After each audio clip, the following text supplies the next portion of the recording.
Next question है हमारा related to redemption of debentures. आज डिफरेंट टाइप्स का हम लोग क्वेश्चन लेकर के आए। ये क्वेश्चन हमारे एग्जाम में 6 मार्क्स में आया था प्रीवियस ईयर।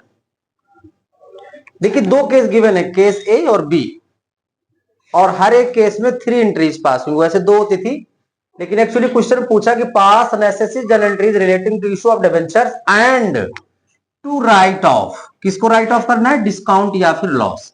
क्योंकि डिस्काउंट को लॉस भी कहते हैं, लॉस को डिस्काउंट भी कहते हैं। तो डिस्काउंट या loss on issue of debentures और किसको?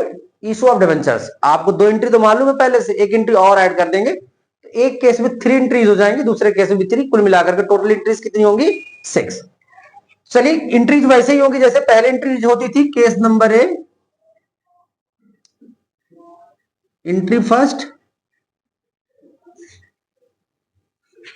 हमने जैसे पहले भी बताया था कि bank account debit, bank account debit to debenture application and allotment account. ये एंट्री वही होगी जो ऑलरेडी हम लोग करते चले आ रहे हैं। इसी में सेकेंड एंट्री आ जाएगी debenture application and allotment account debit to कितना परसेंट? तो 6%, to 6% debentures account.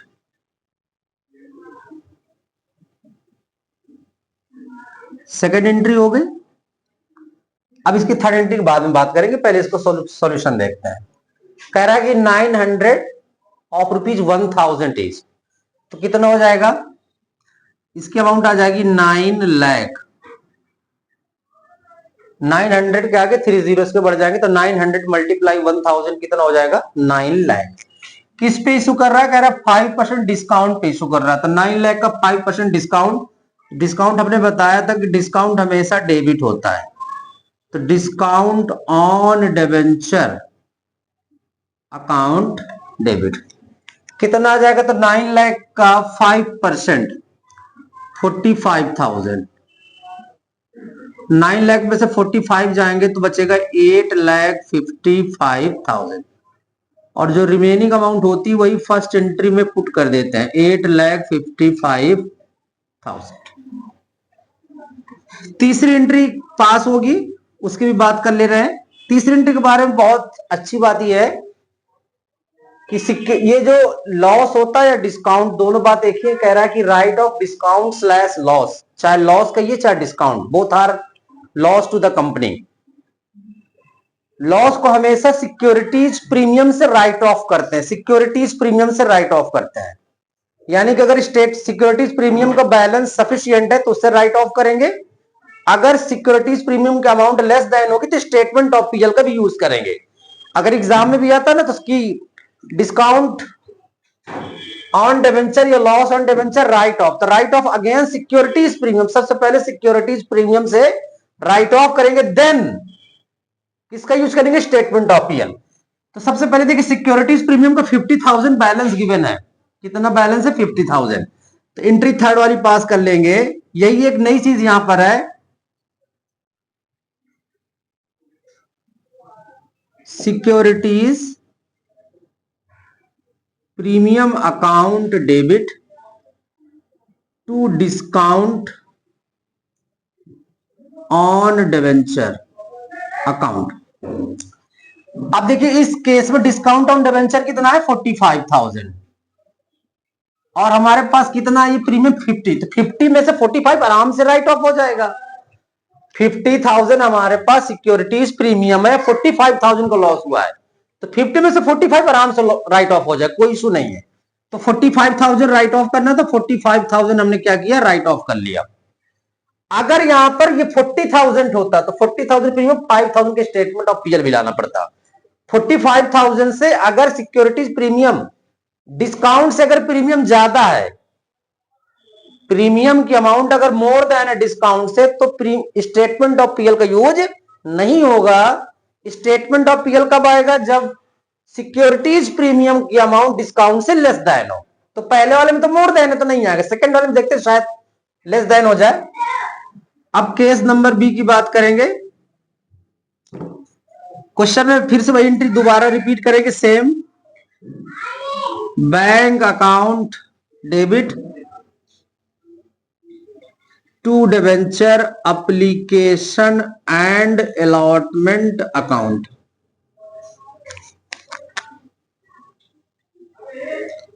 Second entry हो जाएगी हमारी